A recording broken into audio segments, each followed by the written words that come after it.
Hey everybody, welcome to another exciting episode of McMillan and Morrow. I'm Dr. Sean McMillan, my co-host Rich Morrow.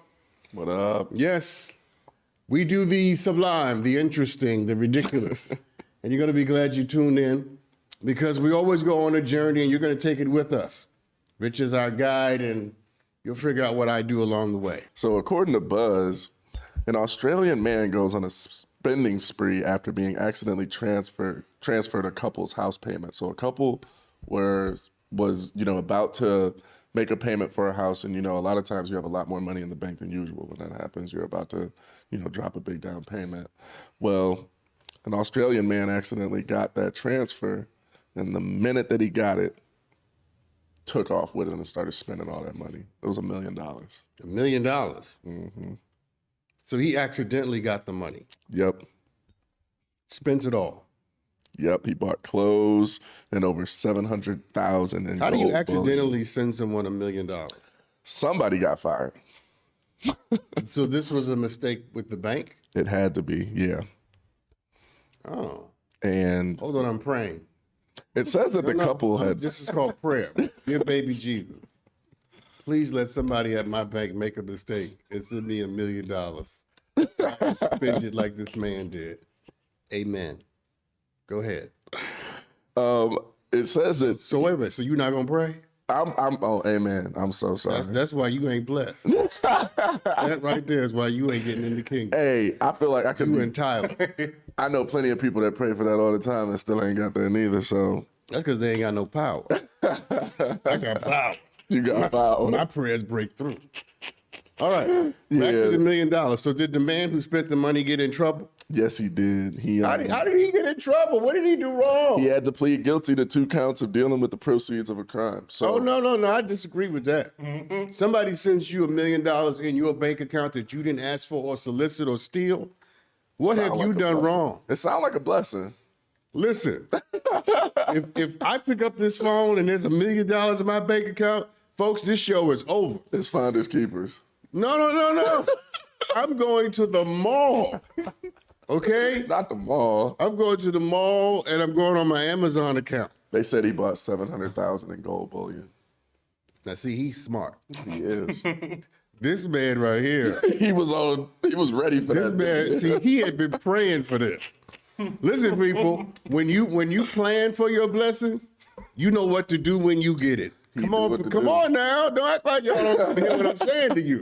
There are too many people praying for stuff and they ain't planning for it. Yeah, no, that's true. This is actually serious. Yeah, no, it's actually very serious. This man bought gold bullion because he was ready for his moment. He was turning that 1 into 2 already. I love this guy. Whoever he is, sir, I honor you. And you know what's funny? He's a rapper. Even more exciting. One man's criminal is another man's revolutionary. Yeah, it's like literally you walk down the street. If there's a bag sitting there and nobody's around and you're in the middle of a park and it happened to have $1 million in it, are you in the wrong for taking that bag? No. Well, you already know what I think. I mean, I'm on the same thing, honestly. Was that a rhetorical question? No, yeah, it was Were rhetorical. you asking yourself that question? It was a rhetorical question. You ain't got to ask me that question. I just told you, if I check this phone, there's $1 million in my account that I didn't steal, I didn't solicit, I didn't seduce somebody, and it just happened to be there because the bank made a mistake. Yeah. You're not getting that back. I feel no moral, ethical, legal obligation to give you that money back. So you would be at the bank setting an appointment for them to do that again. I will stand up in the middle of this show and walk out that door. You would never see him again. Okay? Yeah, how long would it be till I saw you again? It depends. It depends. It depends how long it took me to get down to $250,000. You gonna wait till then before you call me? We had this conversation on another episode talking about what I should do if I hit the lottery, and you got mad if I wouldn't have, you wouldn't even. It's like that. What are you asking me? Complete your thoughts. I'm asking you, where would my cut come in? You would be leaving the McMillan out of the McMillan and Morrow. Wait, that's a different question because you started out asking me what I call you. Well, you would have to call me to let me, because you said you walking out the door. I don't know how else I'm gonna find you unless you call I'm me. just saying. You want to know? Of course, I would bless you. Yeah, because you would be leaving the McMillan out of tomorrow, and I need you to be here. So if you're not gonna be here, I gotta, still pay these bills. You just went into your full puppy mode. You're like a little golden retriever right now. Yeah. Yeah, of course. I mean, That's good. Listen, if $1 million in my account and I get up, in the next 10 minutes, if I get up and walk out the door, follow me. All right. Okay? Don't stay in That's that our chair. instinct anyway as black people. If somebody get up and start walking out and running, I'm gonna come anyway. You ain't gotta worry about that. Don't stay in the chair. Talk about what's going on. No, Tyler, I'm sorry. I wouldn't be able to sit here with Tyler and wait for my demise. I couldn't do it. That's always how the black people die in the movie. You can see it with Tyler and Aaron if you want to. Looking like Something tell me Aaron to be out of there. Aaron, I'm out too. Aaron would meet me in the parking lot. Yeah, I got a feeling Aaron will meet you in the parking lot. But listen, let's back to the story. I mean, I don't understand. So he had to plead guilty. That's what it sounds like, which they obviously probably forced him to, because it was probably the better option by far versus what would have happened otherwise. But he didn't steal it. That's the thing. He's not a thief. He just woke up and saw the money. And, he got questioned by police, and that's all he said to him. He just woke up and saw the money. Could have been a gift from a long-lost relative. So I guess what they're saying is if you know the money isn't yours and you see it, you have a legal obligation. But how do you know it's not yours? Because it's not yours. What are you talking about? I'll be thinking about $1 million all the time. I'll happen to see it. I might mistake it for ones I've been thinking about. What? Just saying. No. I've dreamt. No. I know that there's No. $1 million out there for me somewhere. Cease and desist. If it happens to find me. Stop. All right. There's no way you don't know that's not your money.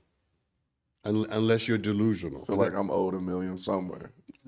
That's what in the world are you talking about? Man, you just leave me alone. It's a struggling actor's monologue going on inside, Yeah.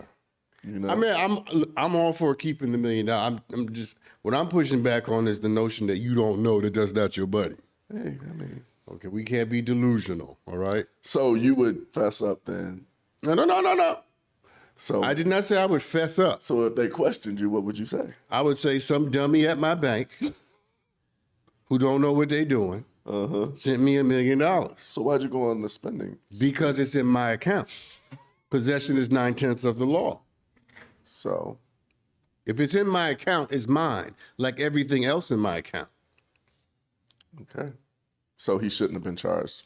No, well, I'm not a lawyer. Yeah, but you don't Okay, think he should have. I can't get legal advice, but if no, he should be celebrated.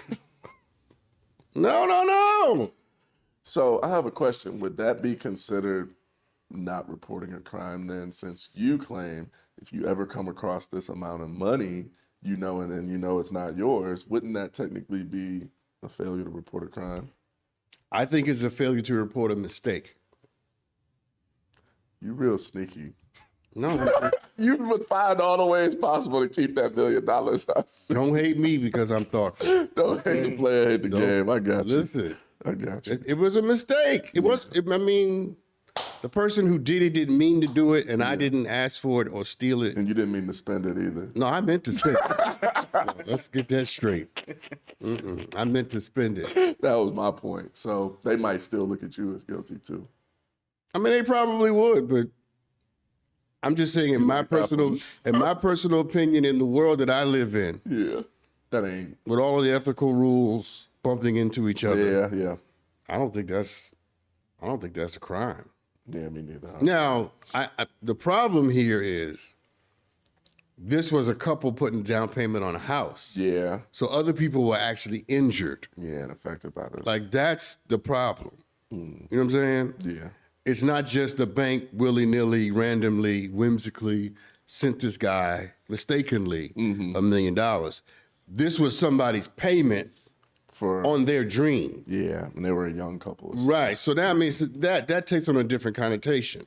Yeah. Because, I mean, if I knew that the money was from someone who was trying to do a particular thing in their life, you know, a young couple, older person. Yeah, which obviously there's no. I wouldn't, I would definitely get that money back. Yeah. I'm not going to injure somebody to buy some sneakers. Get ahead, yeah.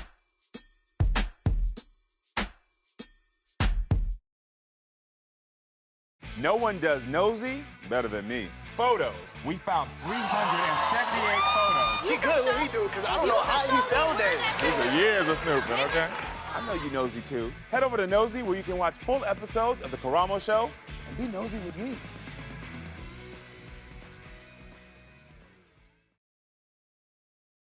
TSA at JFK Airport removed 2 jars of peanut butter from somebody's checked bag, right? And when they opened them, they had disassembled concealed weapons inside.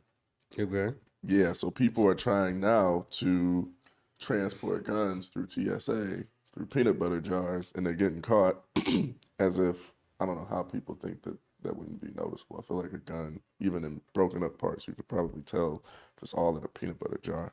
But yeah, they were loaded with bullets, 22 caliber gun. In peanut butter. In peanut butter. Is there some magical thing that peanut butter does? So I know firearms? peanut butter is supposed to help throw off scents with dogs, but I don't even know if dogs are sniffing for metal.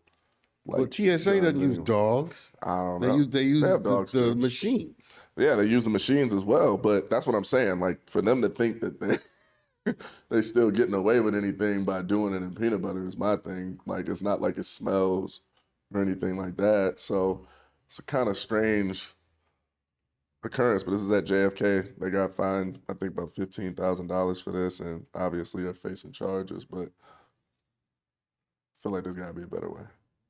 How about drive? You know? if you really want to go, look at me, people. I'm not giving advice on this. I'm just thinking out loud. If you really want to go and you really need a gun when you get there, drive. Or don't go. Yeah, I mean, Or you don't need a gun. Because you don't need to be shooting people. yeah. And if you're going somewhere where you think you need a gun to protect yourself, it's probably a good indication that you don't need to go there. Okay? This is free advice. I'm not charging for this. Everything I do later won't be for free. This is for free. Putting guns in peanut butter. Yeah, that's New York. Don't do that. No, I was a Rhode Island man, though. I give you. Whoa, don't do that. Don't talk about New York. Don't do that. We're not doing that today. You know, New York get down, it be wild out there. It's wild everywhere, though. I'm not gonna single y'all out. You're right. Don't look at me. Talk about my city and expect this show to continue. You know your city is off the hook. New York is a great place. Okay. Okay? New York City is a great place. Okay. Okay? Okay. We got everything. Okay. If you can get out of New York, See, when people say stuff there's like that, no it makes place you else wonder. in the country you can't handle. See, now when people say stuff like that, it make you wonder. It's like, well, damn, why I gotta be all that? 'Cause You can make it here, you can make it anywhere. Because It sounds like a real it's a serious, aggressive It is. place. That's all I was saying. You know, listen, you can't be walking around like you don't know where you're going in New York. Yeah, you can't be no marshmallow walking around. No. New York. No, especially on the train. Oh no, No. I'm not. That's a whole different experience. I got my whole disposition from the subway. Yeah, That's why I'm so charming. that's what you call it. Yeah. You don't think I'm charming? No, I was just wondering if that's what you was calling it. Okay, I think you're charming What you laughing at? because you're very New York and charming. I don't think it's one of the first words people go to when they think of New York attitudes and people. But So let's do. No, we're gonna do this now. So what's one of the first words people would think of when they think of aggressive, like you just when they said. think of me? When they think of me, You are passion aggressively charming. Passive aggressively charming. passive aggressively charming. Yeah, you in between all of that.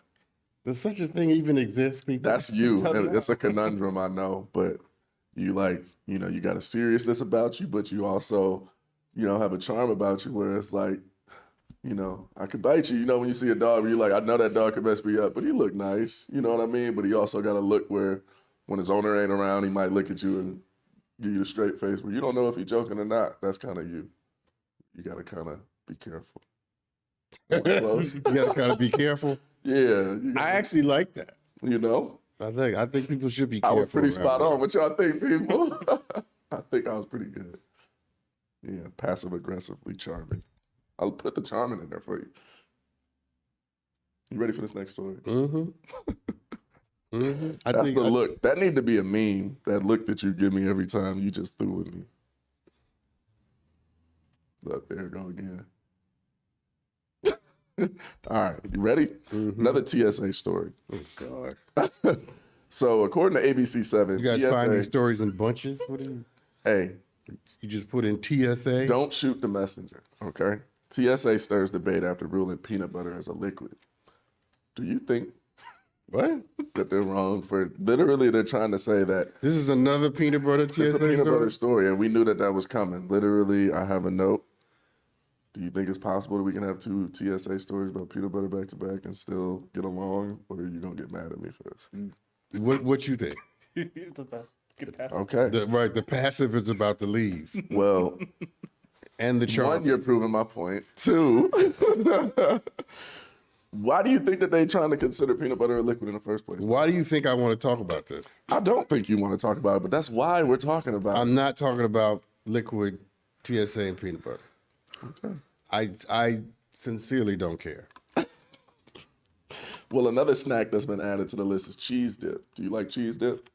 In case you're traveling with cheese dip or anything like that. I did not spend half my life in the academy to talk about cheese dip. Reading Plato's. Okay. Aristotle, Kant, Hegel, Wittgenstein, Morrison, West. Well, here's something for you. Oxford defines liquid Richard as, Rorty.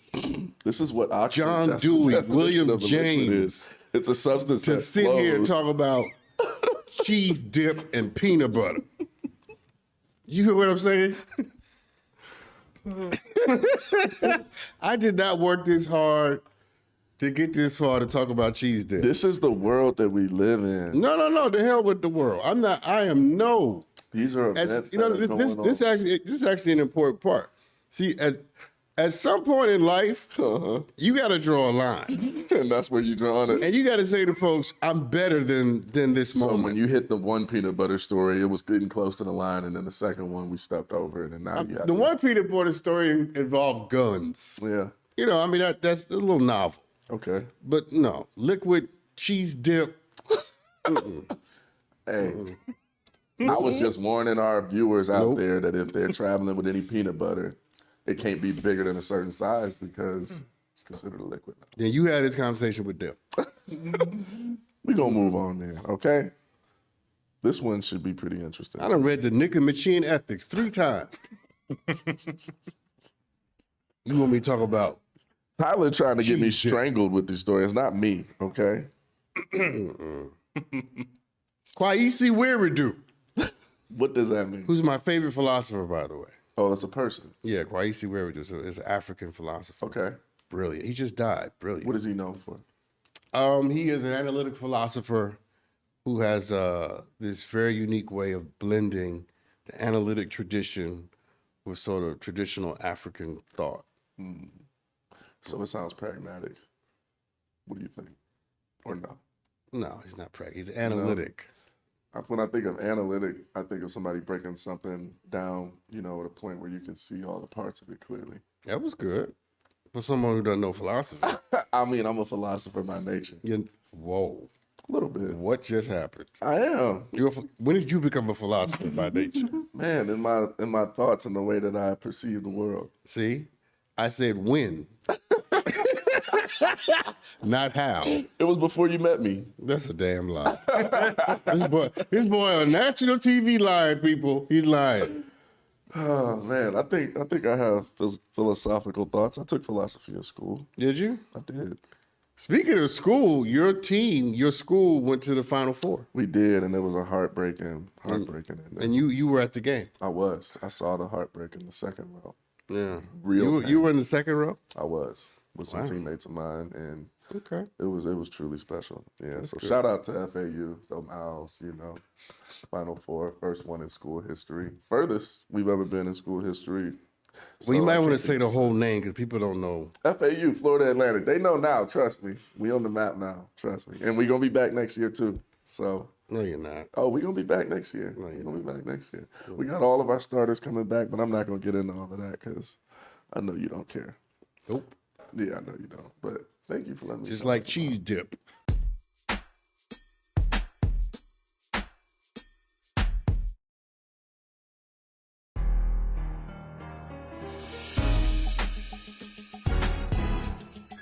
There has been revealed, according to the LAD Bible, The what? this is another story about peanut butter. Are you serious? No, I'm just messing with you. I'm about to go off. I was literally about to go off on you. I got you for a And second. you. I couldn't even keep it. But so LAD Bible is the publication. So according to them, there's a secret meaning behind why people cheat in their dreams. Have you ever had a situation where you've been dating somebody and they've said to you, I had a dream about you last night? And then it'd be something like, yeah, you cheated on me. And they mad and, their whole day is dictated by this dream of something that never happened, but they can't get over the fact that they feel like you did, something in their dream last night. No, No? I've never had this experience. Well, Hold on, Aaron, you ever had this experience?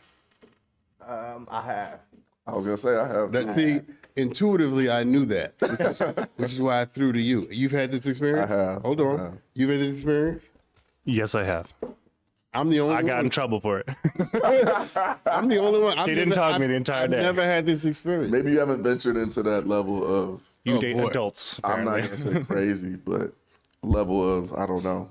I'm not going to call it crazy. That's all I'm not going to do. Well, go ahead. Keep going. So, a bed retailer has provided an explanation for dreams about cheating and what they could signify.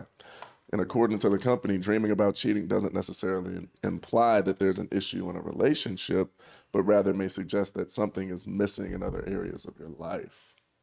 And they suggest breaking it down to what they call the cheating dream in several variations. And the first is dreaming of cheating with a stranger, because you obviously could be cheating with someone in the dream. They said should indicate the feeling of guilt or neglect in your life. So I don't know. Do you have experience interpreting or maybe dreams? it's just a damn dream. I was about to say, do you ever interpret your dreams? No, I don't interpret. interpret. No, I don't sit down and interpret my dreams. So one of the things that I, have learned just from different, religions and being in different churches too, is that it's not uncommon for religions and spirituality to be connected to our dreams. And they say sometimes that's how we, are communicated to, is through our dreams. So you've never interpreted your dreams before? You don't No. believe in it at all? I've never thought. No, I've never tried to find some significance in a dream that I had. Ever? No, Not even just about relation. I'm talking about any kind of dream. no. Well, half the time I can't remember my damn dream. Okay, that's fair. Literally half the time when I wake up, Yeah, it's over. that's majority of the time. No, I get most of my transcendent messages when I'm awake. Yeah. What a gift. So I'll be listening to a song and something will speak to me. Be a revelation. Or if I'm riding in a car, this happens all the time when I'm in a car. Yeah, when you kind of daydreaming, not really. Yeah, not when I'm driving, but Yeah. when I'm in the passenger seat, I'm. It's like my antenna goes up. It's like you downloading or updating. Yeah, That's You're when just, you get your update. watching. It's amazing. Yeah. So those things I have to start to consider. Why is this speaking to me? Why is whatever? But not dreams for me. Now, I do acknowledge very much that it's very much the case Yeah. that people do have the gift of dreaming themselves into whatever the next Yeah. part of their lives would be. Some people can even interpret dreams. They're totally fine. Yeah. But You're not one of them. no, I'm not. That's funny to me because, I mean, I kind of have a feeling, I guess from knowing you, it makes sense now. But it surprises me because you're so good at finding significance and ways to, pull meaning out of different situations that's just something I thought that you would have definitely probably have done it before, so to hear that is interesting to me. But I've had, I feel like more so it happens when I have repeated dreams. If I have a dream about the same thing more than once, that's when I kind of start to pay attention to it. Because like you said, you hardly remember most of your dreams anyway. But when I have ones that I actually remember, that's when I feel like my antenna comes up and I start to pay attention to them, and I might look something up and see what people that have had similar dreams may feel about it, whatever. And I don't always take it, as gospel, but it is interesting some of the things you may learn, because some things are really random that happen in your dreams, and then you'll look it up and you'll be like, what? People have had this, before, and then you find out what their interpretation of it was, and it could blow your mind. So you can look up things in your dream? Yeah, like if you had a dream about anything, like you Google it, and there's somebody out there that has done some kind of study on it. Yeah, no, I'm not doing that. Yeah.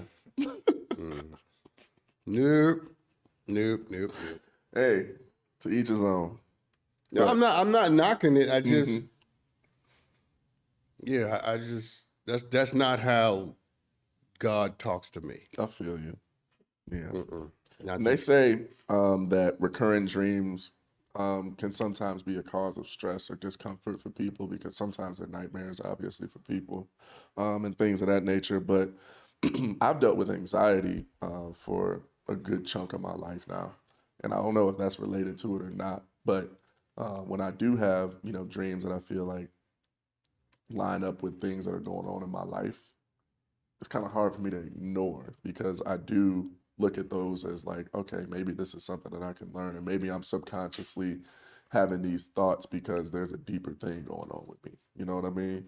So that's what kind of starts that. Well, here's what I find interesting about that. And it's not a critique of you, just the whole conversation we're having, is that people assume that there's a level of significance or a dimension of depth to dreaming. Yeah. When it really could just be the brain's way of relieving itself of the day's pressures. Right.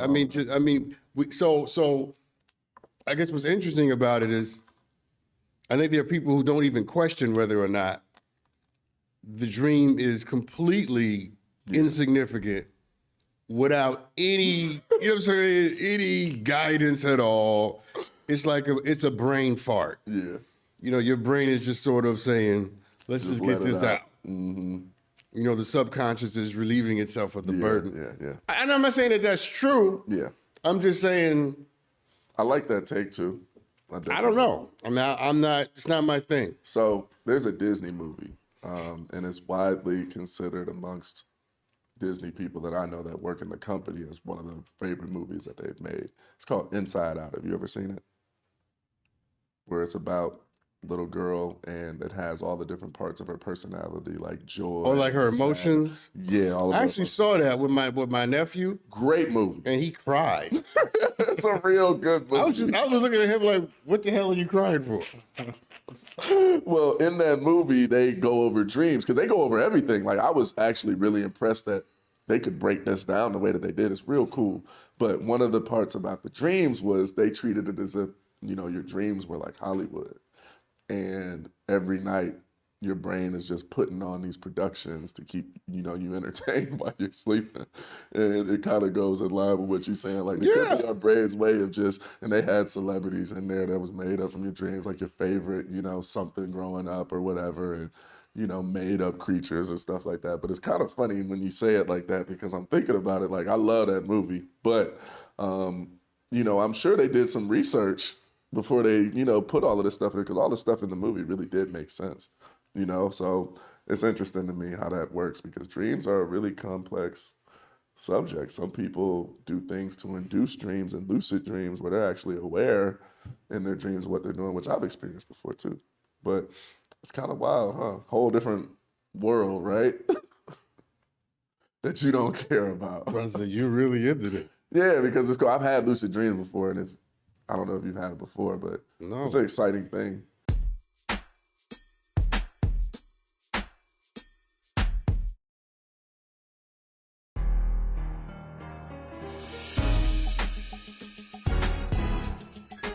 According to Fox News, a North Carolina man, right, developed uncontrolled. You're gonna laugh.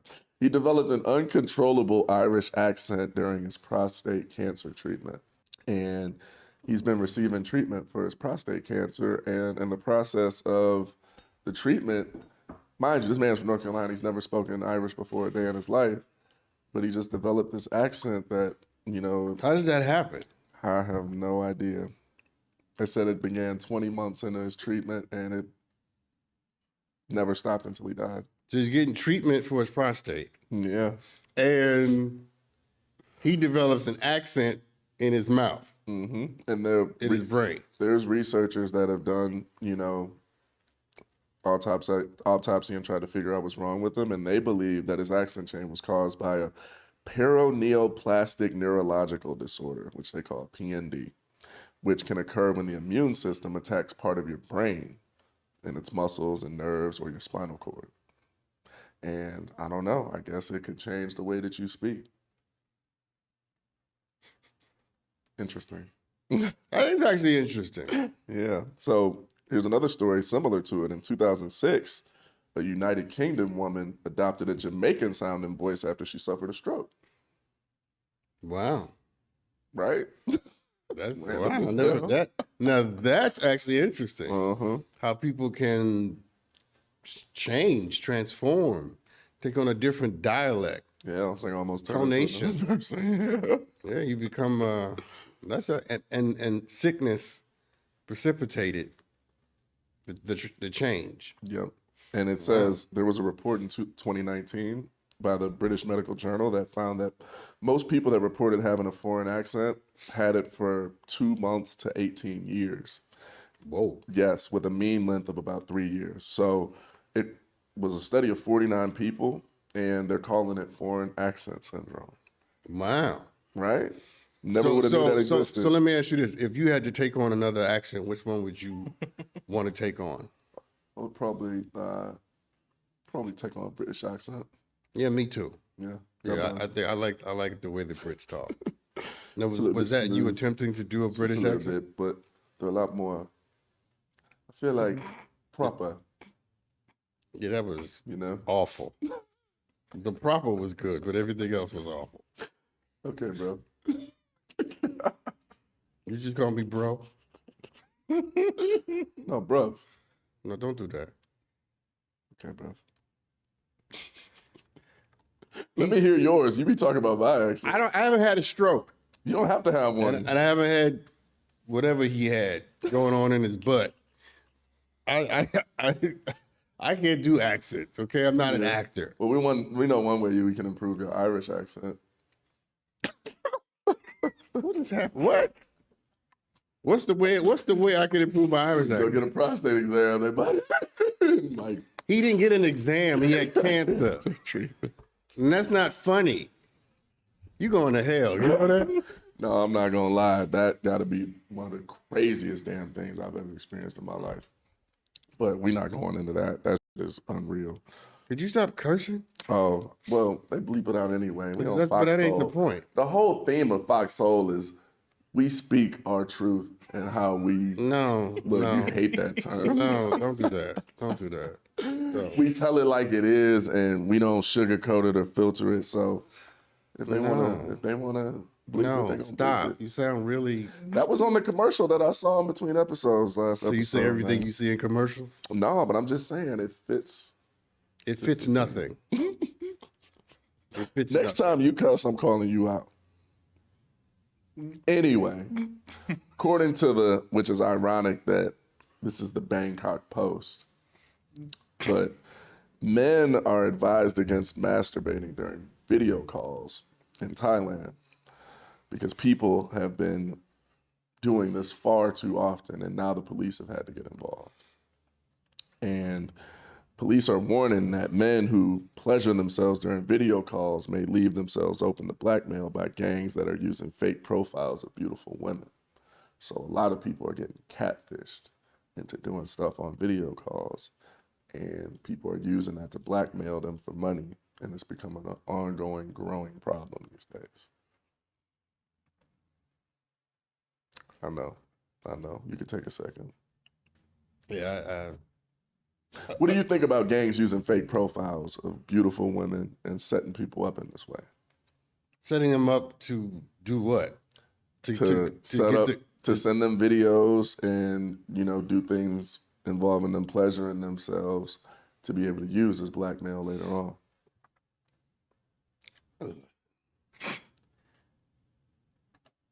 And this goes in our conversation from last episode. We were talking about, the online presence of people having relationships and doing things. This is just the sexual aspect of it, and people taking advantage of that too. I have this rule. Okay. And I have two rules. Here's the first one. If you send someone a nude photo or a video of you shaking your ding-a-ling or your big old, okay, whichever ones you got, then you had better be prepared for the entire world to see it. And if you're okay with that, then who cares? Yeah. Right? Yeah. So if I send someone a video, just the thought of it makes me laugh. If I send someone a video of some part of my body that is normally covered up, it's because I don't give a damn who sees it.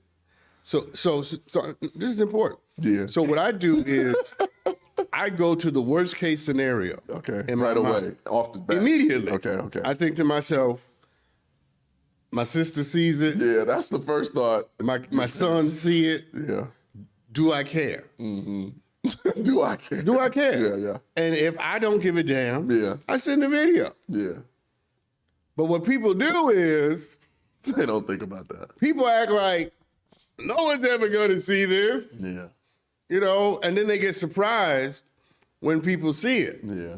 And you may be sending it to someone you can actually trust who would never do anything with it. Yeah. But I'm just saying, in your own consciousness, Yeah. you need to embrace, and this is not just about this subject. Yeah, it's about anything. In your own consciousness, you have to embrace the worst case scenario. Yeah. And then you go back to the decision and you make it based upon that scenario. And so, listen, if I'm on a video call masturbating, which I would never do, by the way, just to be clear, it's because I don't care. Don't give a damn. I don't care. Yeah. Now, I'm not doing it because I just think that that's just weird, Yeah. But I embrace everybody's right to be a weirdo. I think we need more weirdos in the world. I don't know if we need them kind of weirdos. But No, I mean, listen, but who are they hurting? no, I mean, They're pleasuring You're right. themselves. And actually, I think it's important for people to pleasure themselves. yeah. It's very healthy.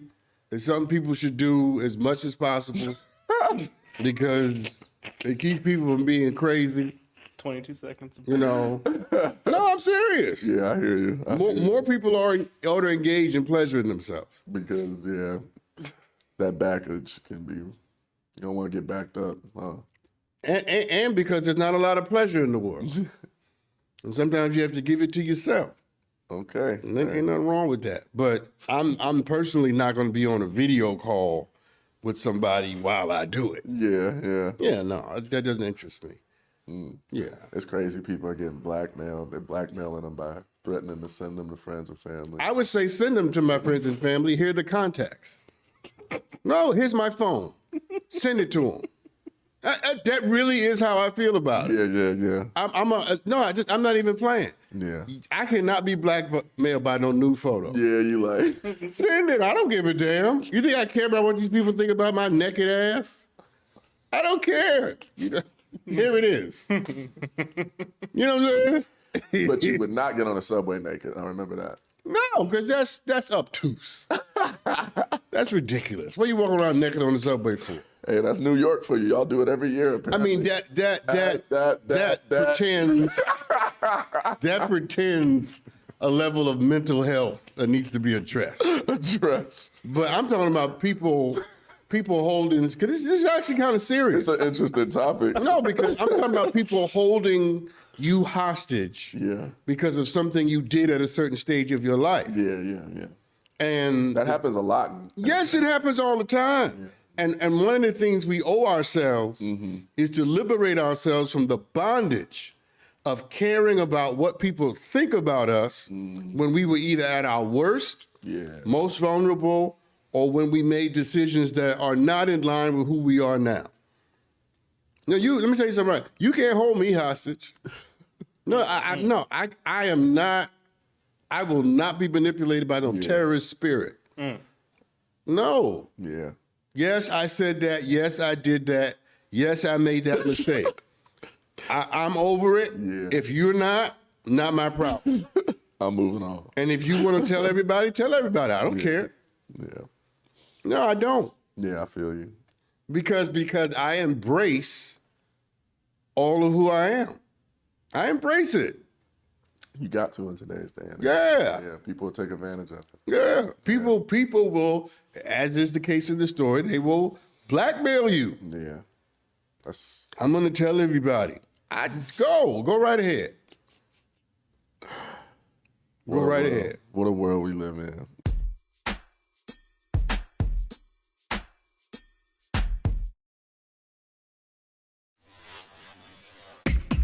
Want the best of Maury? Kevin, you are not. Want the best of the Steve Wilkos show? Would you take Dave back if you left Katie? Want the best of Jerry Springer? Just download Nosey on your mobile device or stream it on Pluto TV, Samsung TV, or the Roku channel. Until next time, America.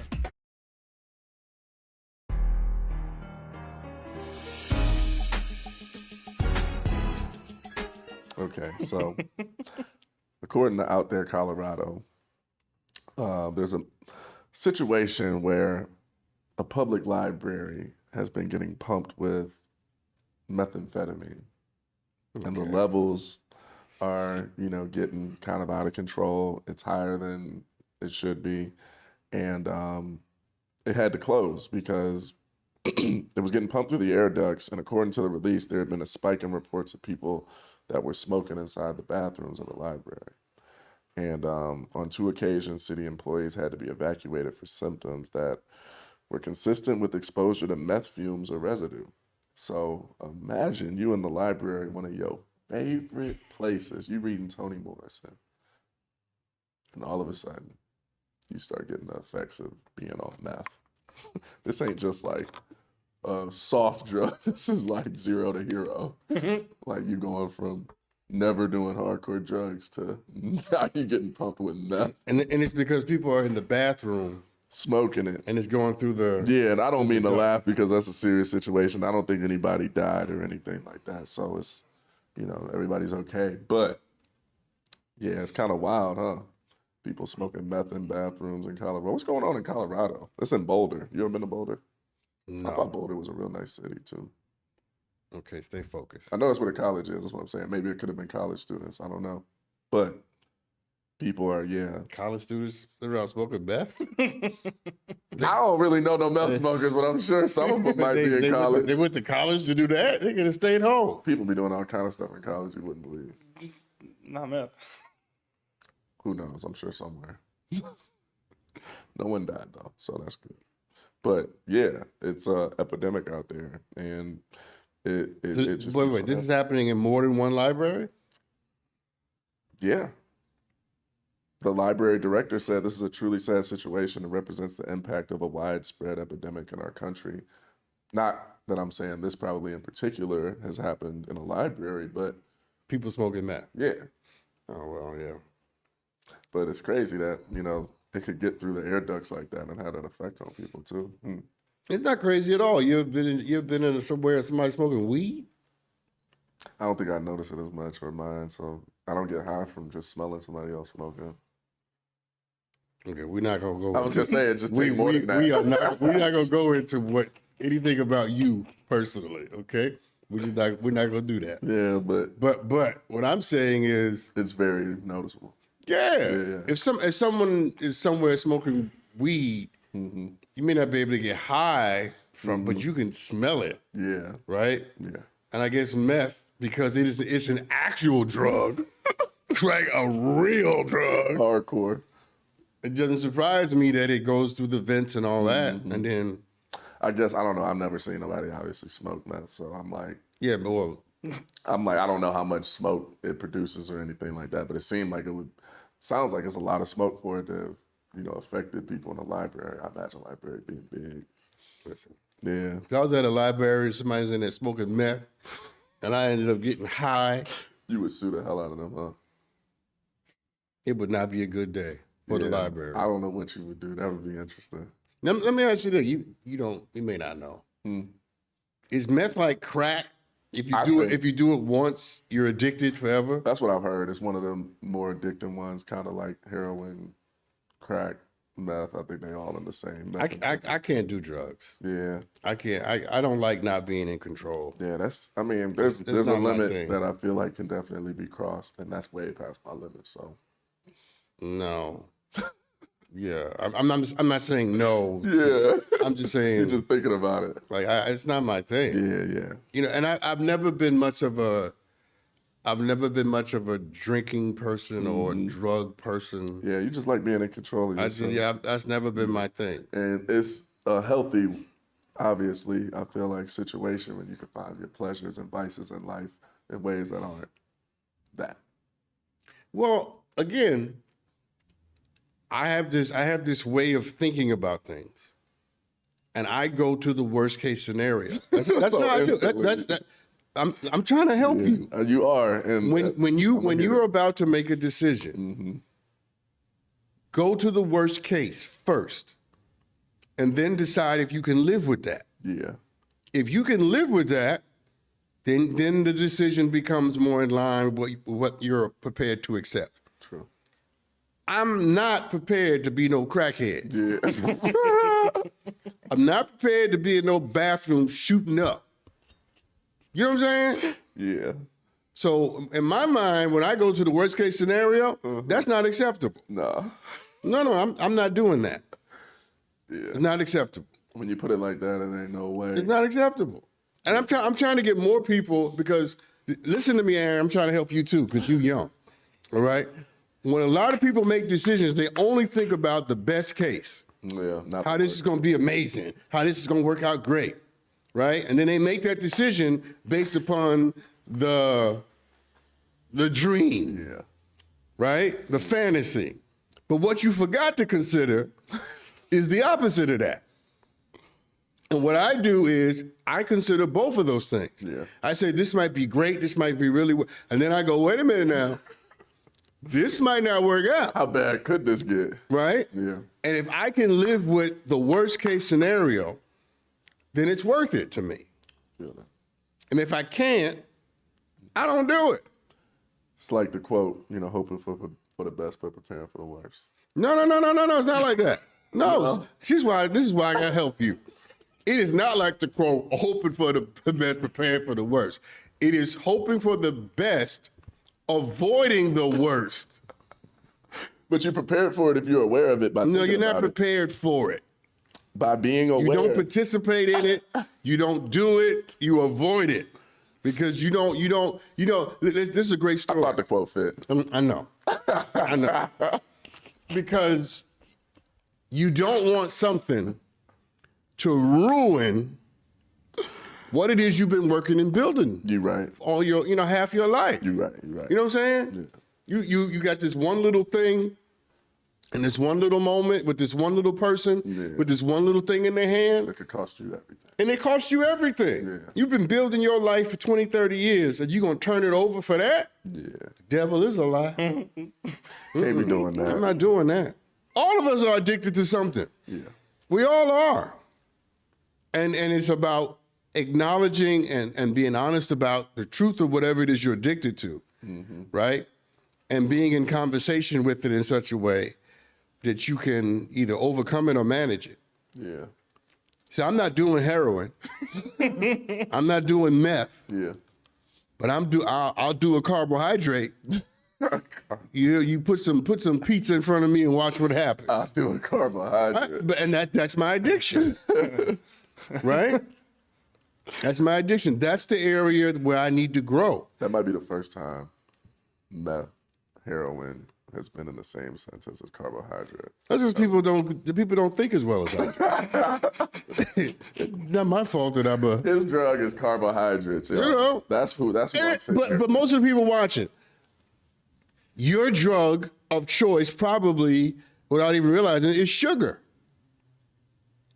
Especially if you're black. Don't do this. Don't do this, people, okay? Give black people some iced tea with no sugar, or some lemonade with no sugar, or some grits if you put sugar in your grits. But I mean, come on, don't do this. Don't do this. We are addicted as a culture to sugar. On that note, I'm putting the iPad down. I don't know why. You're going to get us cussed out by somebody. No, I'm not. This is true. I mean, I know we got to go, but I'm just saying we need to be honest about what it is we're addicted to. And every time we come into contact with the potential for that, go through the worst case scenario and make sure you're prepared to live with that. And if you're not, stay away from it. Fight for your life, people, okay? Fight for your life. Fight for your life. Fight for your Monday. Fight for the rest of your week or the month, because it's worth it. It's worth it. See, that turned out to be good, didn't it? It did. I'm going to hear your voice every time I'm thinking of a situation, worst case scenario off the bat. And then we work back from there. You work back from there. Can I live with this? Okay. So if y'all ever see a naked picture of me, it's because I don't give a damn. All right, everybody, thank you for tuning in. You know you enjoyed this. We'll see you next time on McMillan and Morrow. Until next time, y'all.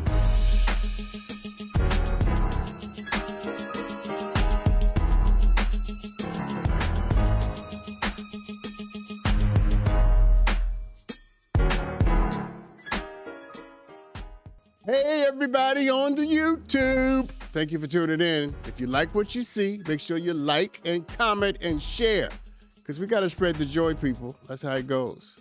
See you next time.